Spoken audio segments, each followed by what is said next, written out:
Hi, and welcome to the Pit Lane, a Formula One podcast where we talk about everything Formula One. We are on the second race of the year in Shanghai, China for the Chinese Grand Prix. I am your host, Jordan Wynn, and alongside me is my co-host, Alden K. Well. How are you doing today, Alden? Very good, Jordan. Happy to be here and happy to talk about the second race. It was very nice to have them back to back, so this is very exciting. Yeah, we'll start with a little bit of news, as we always do. Short week, so we just have a little tidbit, a little sombering this week. As entering the race weekend, we learned of the passing of Eddie Jordan. He was a major figure in F1, both as a team principal, team owner, and presenter. And yeah, he started Jordan F1 in the 90s, 91, I believe, and was their owner and principal at that time. So yeah, it was a shame to lose him. I believe Aston Martin had a tribute to them because that was technically his team through the years, just rolled over with new names and stuff. But yeah, Eddie Jordan passing at the age of what was it, 73 or 77, 67, 67. My math is poor. In the 70s. 77. Yeah. So yeah, Eddie Jordan passing away. Yeah, very sad.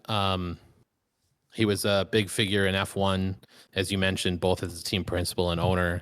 And through the last many years, he was a presenter for various TV channels. So he was ever present there. I seem to remember him doing some interviews with Martin Brundle through the years. He even had a stint on Top Gear. But it was always a good guy to have around there. And it's very sad to see him go. Aston Martin did a very nice thing to race with a bit of, flair that Eddie would have enjoyed. So, but they got on with the race and as he would have wanted, and they kept going.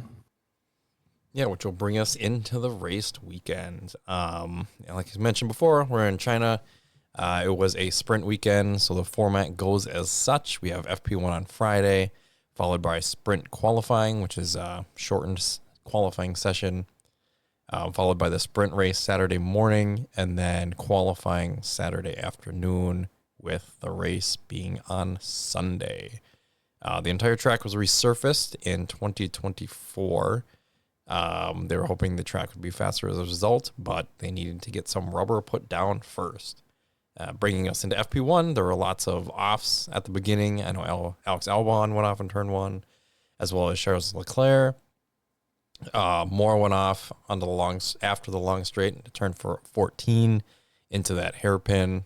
Obviously, there's a lot of runoff there, so no real issues. And then Jack Doohan had a power unit issue with about 14 minutes left in the session, bringing out the red flag. Yeah, with only one free practice session during the weekend, as you discussed the format, having even less time for practice left, I think a lot of teams still having questions at the end going into the sprint qualifying session later that day.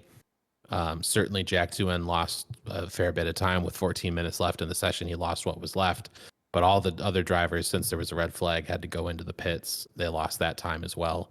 And this is I think only the second year we've been back to the Chinese circuit since COVID 2020. Yep. So this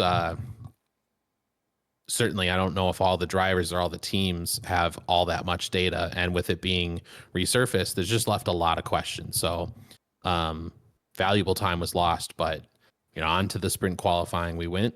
We didn't lose. They didn't wait for anyone. Yeah, sprint qualifying. In the first session, we lost Jack Doohan, Pierre Gasly in the Alpine, Esteban Ocon in a Haas, Nico Hülkenberg in the Kick Sauber, and the big one, again, Liam Lawson qualified last for the sprint race in the Red Bull. Obviously, very disappointing for him because he didn't qualify well in Australia either. I believe he was 19th in qualifying there. So, yeah, it was a tough start for him, first couple qualifying sessions. And just to mention, Doohan just missed SQ2 by 0.03 of a second. The sprint qualifying session was really good. This first session looked good. But yeah, Lawson lost out qualifying dead last. SQ2, Alonso, Behrman, Sainz, Bortoleto, and Isaac Hadjar all went out. Hadjar did not set a time after getting out of shape in turn 1 and 2, but I do remember him giving Yuki a huge tow down that long back straight. Going into turn 14, so that definitely helped out Yuki Tsunoda get through in SQ3. Too bad he wasn't able to set a time, because they were looking fast that day. Well, they were looking fast all weekend, pretty much. But we'll get into that later. SQ3, we have a Ferrari on pole, which was quite the surprise. Lewis Hamilton in his second qualifying in a Ferrari gets pole, which was a giant surprise. Max Verstappen was second. Yeah. What year is it? Is right. Is it 2021? Oscar Piastri, Leclerc, Russell, Norris, Antonelli, Tsunoda, Albon, and Stroll. A little disappointing for both the McLarens here. It seems like they should have had faster pace, but maybe it was just kind of the first having one practice session to get data, and they just didn't get their setups quite right. But yeah, we got 2 Ferraris in the top 4, which was big, and Max, doing his thing per usual. Yeah, overall, I think the Friday was a pretty exciting day. We had both the practice and the qualifying session for the sprint. I don't think there was too many oddities. Lawson qualifying 20th, I think, was a little weird, and maybe not everyone was expecting Hamilton to end up on pole for the sprint, but it was an exciting session. Everyone kind of ran a good race. I think maybe the McLarens ran a good qualifying session, but maybe the McLarens people would have thought would have been a little bit quicker than this, with them being only 3rd and 6th, I think. Yep. So a little bit disappointing for them, but as we get into the sprint race, a little bit of information on this since it's the first one of the year. They are not required to do pit stops for the sprint race, and it's only about, it's a third or so of the actual race for the season, or of the Sunday race, so the race is shortened down. As we get into that, Lewis Hamilton ends up on pole, and he led from the opening lap. He had no crashes or contact for the first few corners. I think, was it Verstappen or Russell tried to attack him at one point early on, and Hamilton wasn't phased and just kind of led from start to finish. His tires lasted. It helped that he was out front in some clean air, so he didn't have to deal with dirty air and larger tire wear as everybody else. So he ends up winning his first race for Ferrari, which is great news for them with the sprint race. Yeah, absolutely great news. It was super exciting to see. I think there was a couple other things that went on in the sprint, but seeing Hamilton lead basically from the beginning to the end was awesome. It was an action-packed sprint. I think the conditions were a little bit more cloudy than during the Friday sessions. It was a little bit sunnier. So I don't know if that changed sort of the track temperatures and maybe caught a couple of the teams off guard in terms of their setups. But yeah, overall, I thought the sprint was super fun to watch, especially with a result like Hamilton winning. I don't know how you felt about that, Jordan, but it was super exciting to see, I think, for a lot of folks. Yeah, it was great to see Lewis win in a Ferrari. I know me and you chatted off air before the season started. We were really looking forward to seeing how Hamilton did in the Ferrari and hoping he had a good season. And so, yeah, this felt like it might have been a turnaround for Ferrari after that tough first race weekend. But a little bit other sprint news. Lando Norris had a tough go at the beginning. He lost a number of places at the first lap. He went wide into turn 6, ended up in the grass a little bit, and was 9th by the end of the first lap, but still came back and got a couple points. Liam Lawson and Jack Doohan made contact on turn 14 on lap 4. Max Verstappen, as I kind of mentioned, he attacked Lewis Hamilton, or attempted to, but never really got close enough. Oscar Piastri ended up passing Max on the long back straight on lap 15. I believe that's with only about 2 laps to go. I believe there's only 17 laps in that sprint race this week. So yeah, big thing was tire wear. I think everybody started on mediums, and only one person pitted for another set of tires. I believe that was Carlos Sainz. Yeah. And his tire wear was really bad.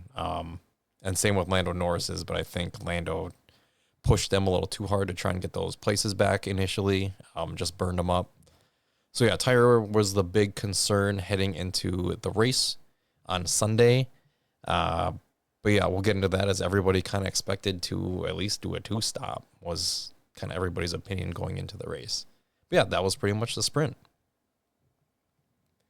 We get into qualifying for the actual race, which is after the sprint race. It was roughly the same conditions. Pierre Gasly was out in Q1 over Behrman, Jack Doohan, Bortoletto, and guess who else? Liam Lawson was 20th again in qualifying in Q1. So very, very tough first 3 qualifying sessions for Liam Lawson in that Red Bull. I don't know if it's not doing him any favors or if he can't just get in sync with the car, but yeah, just not a good start for him. But Lando Norris was fastest in Q1, bringing McLaren back. And Isaac Hadjar was second fastest, with Yuki Tsunoda being third fastest in those Racing Bulls. So quite the opposite to Liam Lawson there. Yeah, Hadjar and Yuki looked super quick in Q1. I don't think there was any surprise to see Norris fastest, but definitely, Lawson being sort of the odd one out of the drivers there that you just discussed exiting in Q1. But yeah, I think Albon had a strong Q1 as well. He made it through. But yeah, this was certainly a tricky weekend for Liam Lawson, as he struggled to sort of get acclimated in the car. These first 2 races maybe aren't his strongest. I don't know if he'd been here before.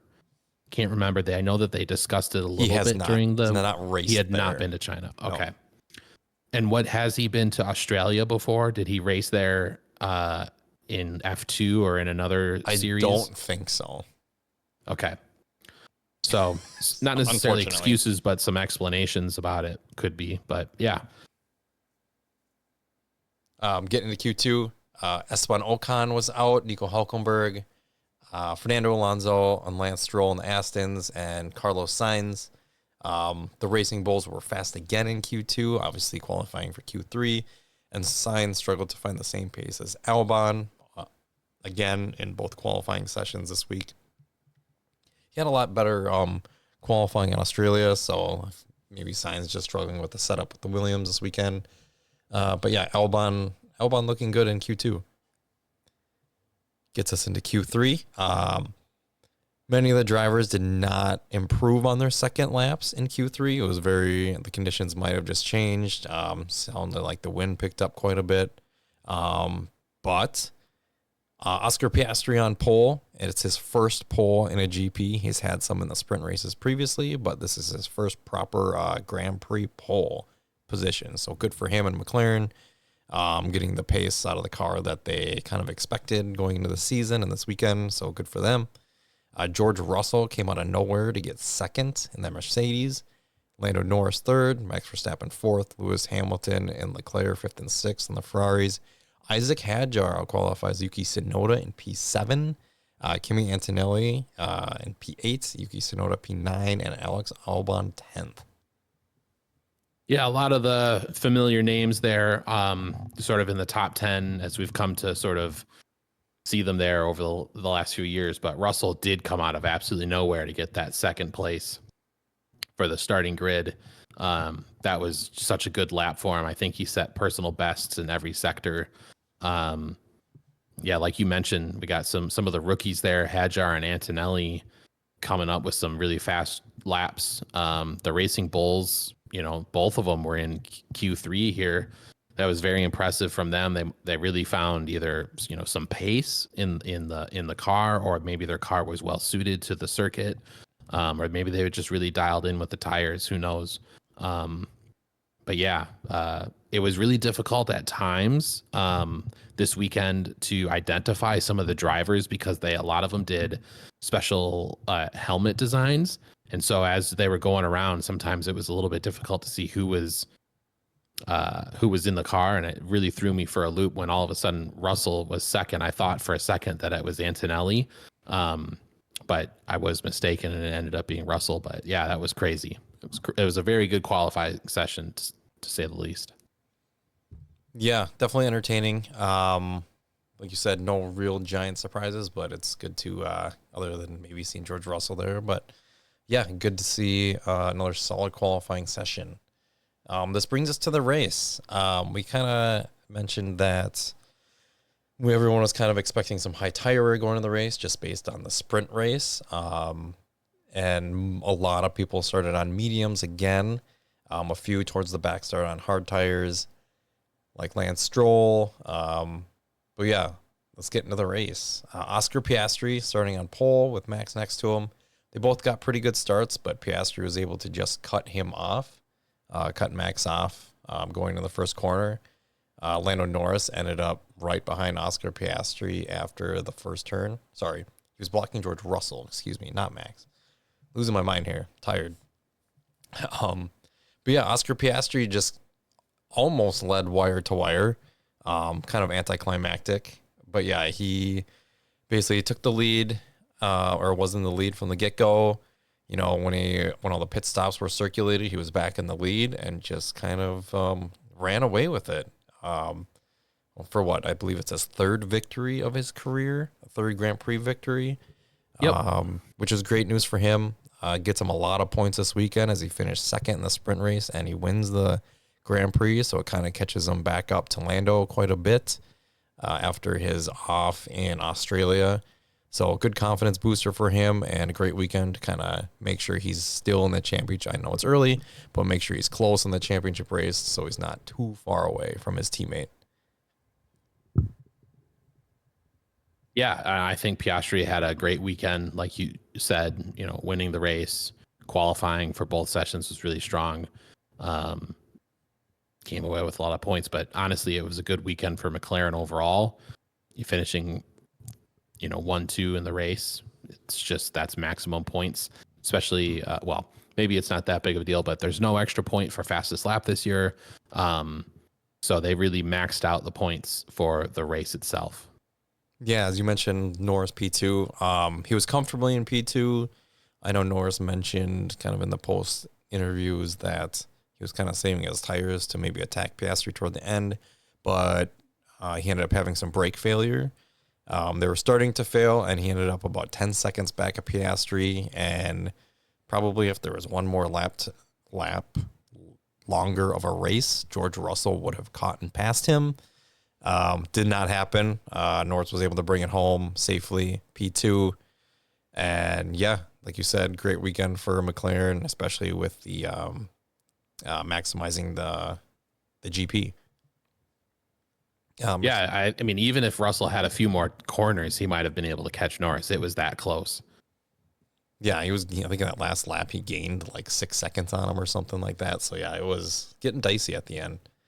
But yeah, 1-2 for McLaren, which obviously will bring us to Mercedes. As we mentioned, George Russell, P3, he was kind of quiet all weekend other than his qualifying in P2. His sprint race, he was quietly ended up P3. He ends up P3 in the race as well in the GP.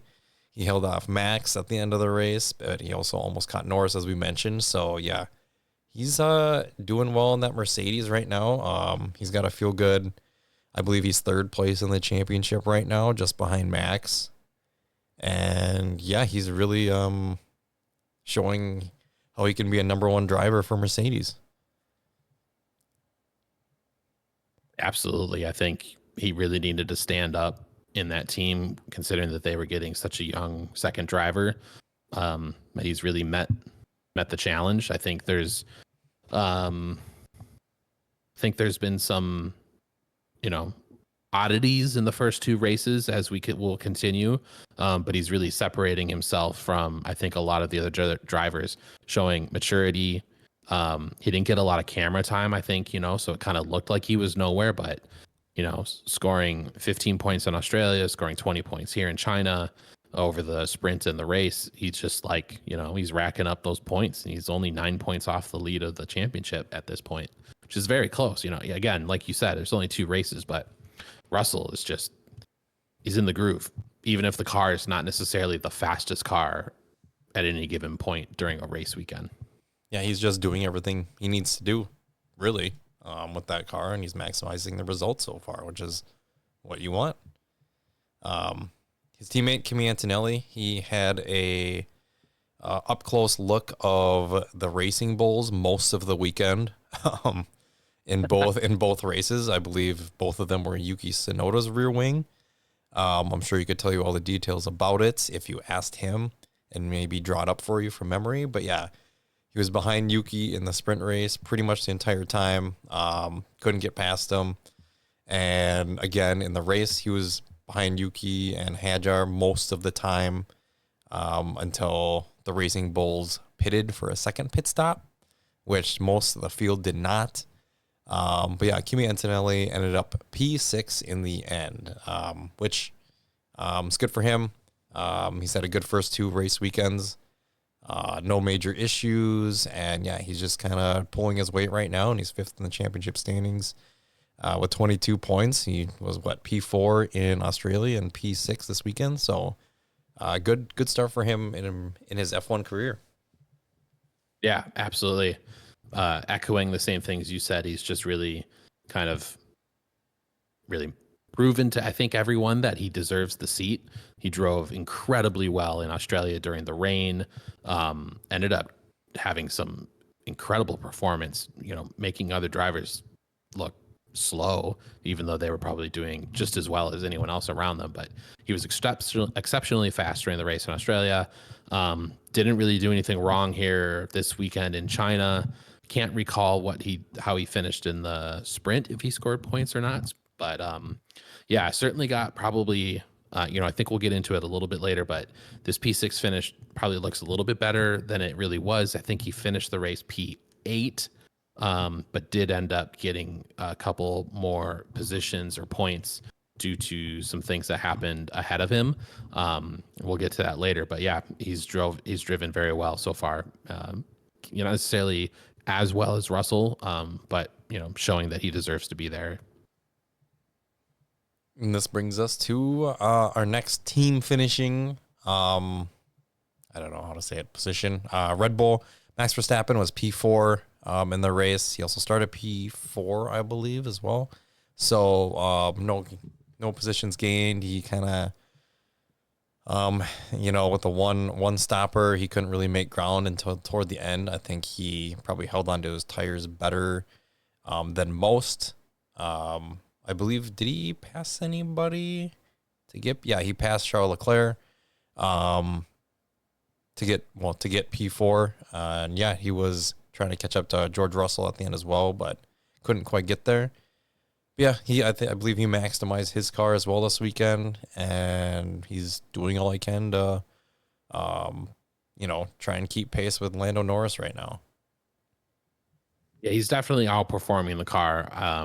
Don't know how you feel about the Red Bull situation. I think we'll get into it when we get into the next driver, but Max is very clearly, at this point in time, the most talented driver on the racetrack, because that car does not look like a top 4 car at the moment, but he is just putting in some incredible races.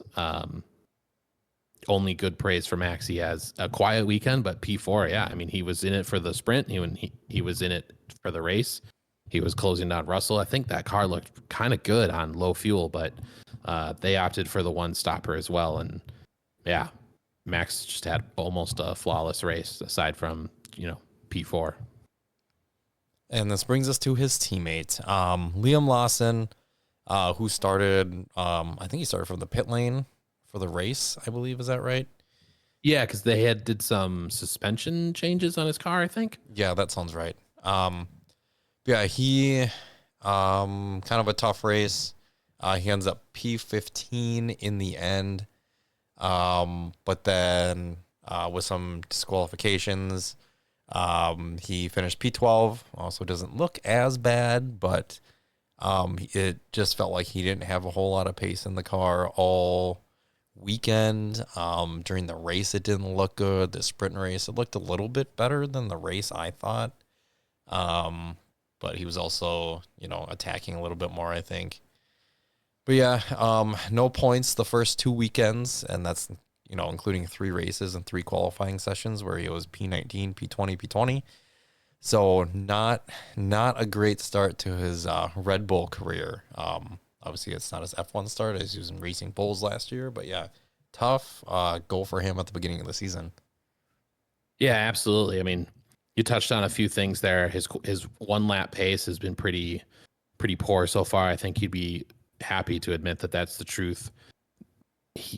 Maybe that's just a different struggle than the race. He did start from the pit lane.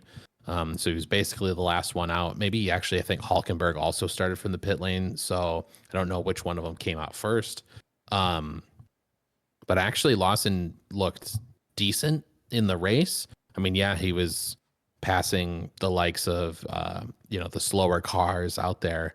And so he should have been well ahead of them. But even still, you got to pass people if you find yourself in those situations. And he did. He didn't end up getting into the points, but I think for someone coming to grips with the car, it wasn't necessarily a total disaster, but it's not a good look either. Yeah, very disappointing for him. I think we'll talk about him toward the end of our podcast a little bit more. But yeah, tough first couple weeks for him. This brings us to the Ferraris, who on track finished P5 and P6 with Charles Leclerc and Lewis Hamilton. Lewis was a little bit slower than Leclerc during the race, it seemed like. I know they played a little audio clip from Lewis asking him to swap positions with Leclerc, and they ended up doing that. And Leclerc was faster even with a broken left end plate, right? Front wing end plate. And He finished P5 during the race, looked okay. Yeah, Lewis Hamilton looked a little bit slower, not great, but they both end up getting disqualified in the end. Charles Leclerc with being underweight at the end of the race after post-race inspections, and Lewis Hamilton disqualified for a different reason, which is crazy. It was due to the plank wear measurement failing after the race. I believe it was like 0.6 millimeters underneath or over the limit for plank wear, I guess, if that makes sense. Like it was worn off too much. Yeah, so very, very disappointing race for Ferrari after Lewis Hamilton winning the sprint race. They got some work to do. Yeah, I think it's really embarrassing for them to have both cars disqualified for different reasons. Being underweight, I think Leclerc was almost a whole kilo underweight, and that doesn't count the end plate being gone because they were able to replace the whole front wing before the weigh. So that was all fuel and tires. Going to a one-stop strategy ended up meaning that they just had so much tire wear, and there wasn't any safety cars, so that it just ended up consuming more fuel. It's not necessarily understandable, but the margins are so thin that, we saw this happen last year with, was that Russell at Brussels last year? Yes. Or sorry, Belgium. Russell's in Brussels. Yeah. Yes. Russell. Yep. Okay. Yeah. So it is uncommon, but it isn't like sort of unheard of. I think Hamilton's disqualification for the plank wear also happened last year or the year before. Yeah, it was last year. That was Austin. That's right. Yeah. So this has happened before, I guess, within the last year, but not a good look for it to happen to both cars on the same weekend. They got to do better than that. I think a team like Ferrari, has so many people working in the organization that this just shouldn't happen. So big bummer for them. Bummer for the drivers who drove great races. Leclerc drove a whole race with damaged front wing, and Hamilton was really struggling to sort of find the pace after having won the sprint. but I think maybe it was just different track conditions, or a small change they made between the sprint and qualifying left them sort of a little bit slower than the rest, who made perhaps the correct adjustments. But yeah, their poor weekend, I guess, or their disqualifications ended up being bonuses for many others, including Antonelli, who we covered earlier, but the next team who ended up scoring double points, which is Haas. The only American team for one more year, gets double points this weekend in Shanghai. Esteban Ocon ends up P5 after, driving, as well as he could have. And his teammate, Oliver Behrman, gets promoted to P8 from P10. So huge points haul for them. I believe P5 gets you 10 points and P8 gets you 4. So a big 14 points for them this weekend. Yeah, huge for them. Ocon, what was this? We talked about him in the sprint qualifying. He was one of the 5 drivers who was eliminated in SQ1, and then to finish the race P5, he just had a great race. They made the appropriate changes. This is a huge change a huge improvement for them, considering how bad their weekend was in Australia. So hopefully they don't rubber band between looking like, the top of the midfield or one of the worst teams out there this year. I mean, so far through the first 2 races, it's kind of looked like that, but hopefully this is something that they can build upon and keep moving, because we like to see a successful Haas team. Definitely. Especially after their tough weekend in Australia. But yeah, good for them. Double points. Another team with double points finish is Williams. Alex Albon with P7. He has now scored more points through the first 2 races this year than he did all of last year. So that's huge for them and Alex Albon. And Carlos Sainz ends up P10. He kind of struggled throughout the day, but hey, points are points. Doesn't matter how you get them, but gets points, and, the only way Carlos Sainz knows how. Yeah, it's really nice to see these 2 teams, Haas and Williams, who have struggled over the last couple of years to score points, both scoring a lot of points this weekend. We like to see it. I think we're both fans of Albon and Sainz, who are both good drivers, good personalities.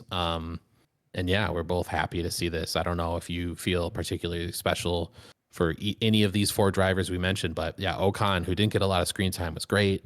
Albon with a P7. It's nice to see all 4 of these drivers and both of these teams score points this weekend. Yeah, I'm thrilled for both. I like to see the midfield teams get, some unexpected points. But yeah, I'm glad they're hopefully making some progress toward the front. This brings us to Aston Martin. Lance Stroll was P9, is our other points finisher in the GP, promoted from P11. And Fernando Alonso DNF'd. He had an issue early in the race, if I remember. I believe he was the first one out, and yeah, they just brought him in. And was it a brake failure? I think, right? I think that was right. Rear, yeah, right rear, left rear brake failure. He was smoking. I think Gasly called it out. Now that I'm remembering, who was behind him at the time, and yeah, ends up just pulling into the pit lane and calling it a day. But yeah, Lance Stroll getting a couple points. Absolutely. Yeah, no, a tale of 2 cities for these drivers. Alonso double DNF so far this year. He had that crash in Australia. He didn't finish, he couldn't even get through the first 3 or 4 laps here in China. But Stroll, he's ended up scoring points in both of the first 2 races. So great for him. Yeah, he's beating both Ferraris right now. So, yeah, good for him. Wow, I did not know that. Yeah, he's got 10. Lewis has 9. Charles with 8. So yeah, he's ahead of them both. Racing Bulls, a bit of a tough weekend this weekend, despite how fast their car was. Other than Tsunoda getting some points in the sprint race, which he did really well. Both Hadjar and Tsunoda were running into the top 10 before they were the only team to decide to pit a second time. I think they expected a lot of other people behind them to pit, so they tried to preemptively do it, and no one pulled the trigger behind them. So they both finished out of the points. Yuki had a weird front wing failure, like it just snapped when he was behind, I think, Bortoletto. Yeah, it was weird after a second set, and had to pit again to get a new front wing. But yeah, ends up finishing, last on the track, essentially.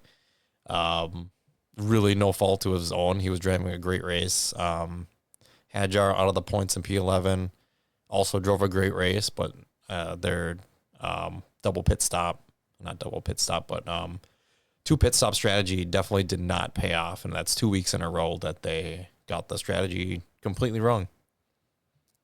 Yeah. I think if you want to look for some positives here, it is that their car is fast and that both of their drivers are extracting the pace out of the car, but that their strategy has sort of let them down. That's something that's easily rectified going forward. They just have to make the right decisions, as they're presented. But yeah, I think Hadjar and Sonoda can be happy with the pace of the car and their driving, even though they, maybe didn't have the finishes that they were looking for. So that's just, something that they can build on. And, it's no fault of their own that the car is not performing or not getting the points that they deserve. And this brings us to Alpine. Jack Doohan, P13. Pierre Gasly was also disqualified as he was also underweight. I'm not sure what place he would have finished. Was he... Oh, I think he was P10 because I believe it was ahead of Carlos Sainz. But yeah, he was underweight, so very disappointing for him. Going back to Jack Doohan, he had a couple incidents this weekend that were deemed his fault, and he's got 4 points on his license, on his F1 license so far, and spurring more rumors about potentially Colapinto coming in for him. So there's that. Yeah, hopefully he's able to fight that off. I mean, I think he drove well aside from the incidents. I think this is something that's easy to fix. I don't even think he had the worst lunges this weekend. But yeah, that was, harsh to get 2 points for the 2 incidents. So 4 points total. And Gasly, being underweight. A lot of drivers were trying to pick up grass and other things as they were driving around on the cool down lap. But yeah, he also came in underweight. So bit of a bummer for him. I think he had a half decent race. I don't know if he would have scored points, but yeah, too bad for Alpine. Yeah, tough weekend for them. Bringing us to the back of the field, Sauber, Kick Sauber, Bortoleto P14, and Hulkenberg P15. Another tough weekend. Or I guess this was a tough weekend for them. No, Hulkenberg got points last weekend, but tough weekend for them in China. No points in the sprint, no points in the GP. Winners and losers? My winners for the weekend is McLaren as a team. I think they just solidified their championship pedigree with a solid weekend and a huge haul of points. Both drivers looked strong at different points during the weekend, but this was definitely Piastri's weekend. He came away with 32 points overall. The next highest scoring driver for the weekend was George Russell at 20. So he's now 4th in the championship after having a tough Australian weekend. But yeah, McLaren's look strong. They've proven it. They had the one issue with Oscar in the race in Australia so far this year, but they're looking like the strongest car. So yeah, they're my winners. What about who's your winner, Jordan? I'm going to go with Haas this weekend. Double points finish for them in the GP. Big points haul for that midfield battle. It's always good to get points early on the board that you can hopefully bank on later to help you hold some position or gain more spots. With Esteban Ocon with his P5 and Behrman's P8. So yeah, big points for them. I'm going with Haas. And yeah, that's great. My losers, I know we have, there's no one else you can really do for Ferrari, but I know you had them down first. But I'm also going to do Ferrari. And we can get into the second one a little bit after your comments about Ferrari. Yeah, no, I think, we're both on the same page here.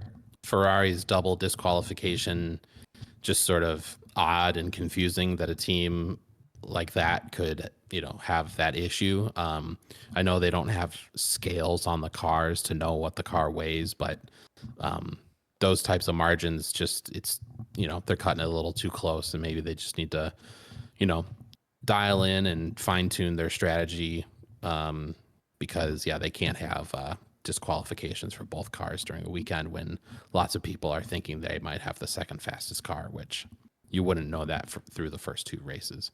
So they need to improve. They need to get things done to look better, and maybe they can do that in the 2-week period here between China and Japan. Do we want to get into the Liam Lawson debacle? Yeah, I mean, I don't know if I would necessarily call it a debacle, but the conundrum. He hasn't really been he hasn't really been performing, I think, to the standards or expectations that Red Bull thought. He's had a rough first 2 weekends. He has not scored any points, while Max is currently in second place. It's a big disparity. I don't think it was any doubt that the car has been difficult. Max has been talking about that for the last year. Perez was talking about that a lot over the last year and a half.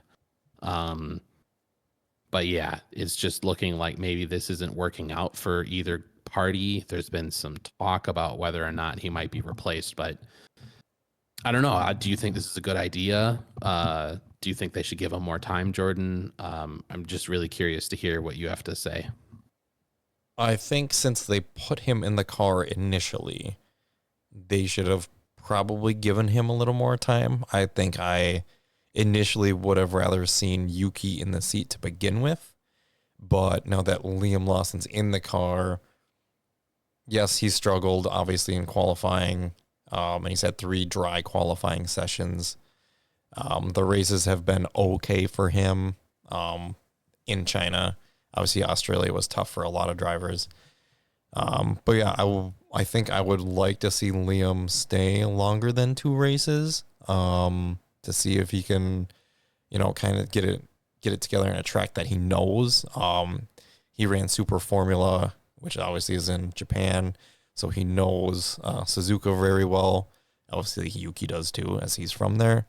But it'd be nice to see him stay in the car for at least a couple more races. But I mean, I also understand the urgency of trying to get a result out of that second seat.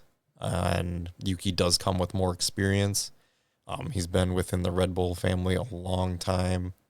And I think from the get-go, I would have rather seen Yuki in there.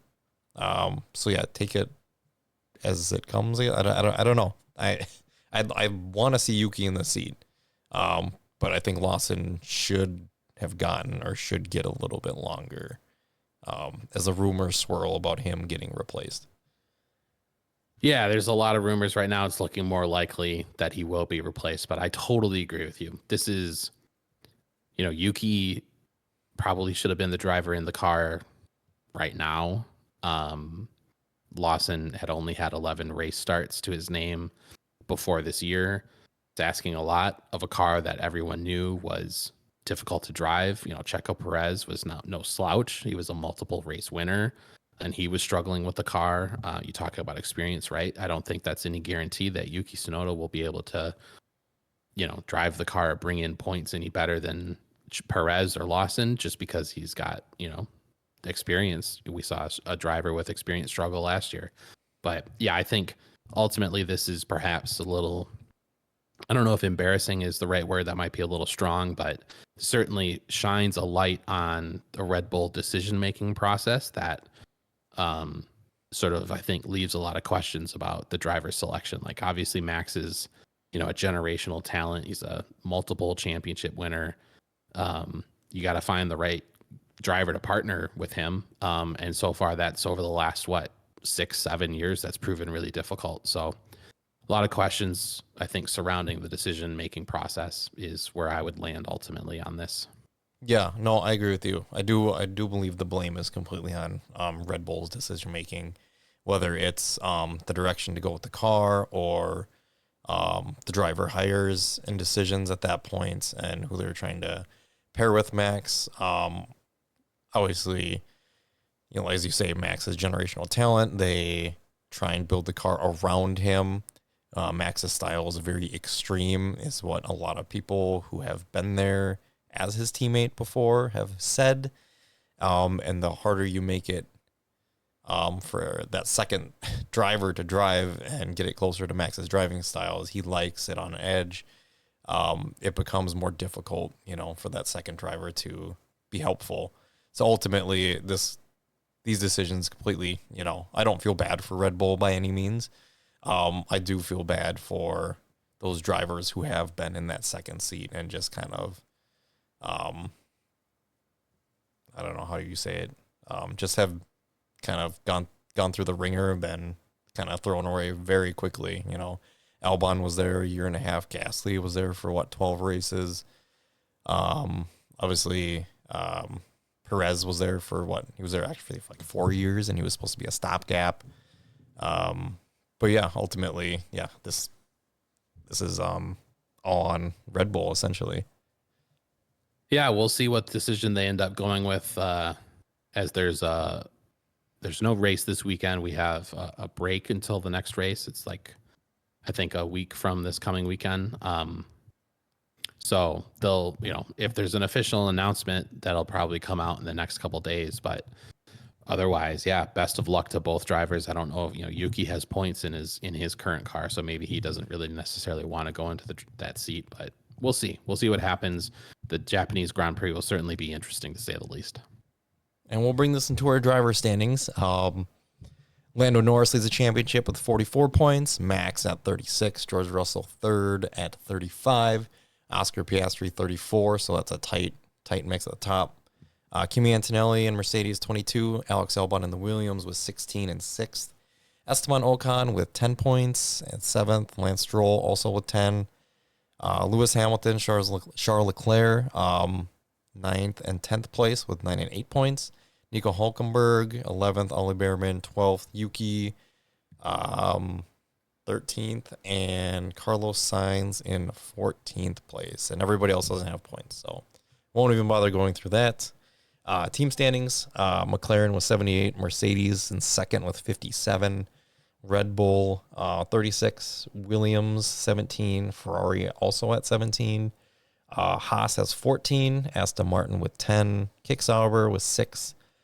Racing Bulls with 3. And Alpine currently with 0. You got anything else for this podcast for leading up to the next one in Suzuka? No, I guess my only comment there, after hearing sort of the points totals for the constructors, I think the Alpines will, it's a fast enough car where it will score points this year, but it's very nice to basically hear that every team except for them has scored points so far. So no issues like we had last year, but I'm really looking forward to the Japanese Grand Prix next weekend, and seeing what sort of decisions are looming going into the weekend.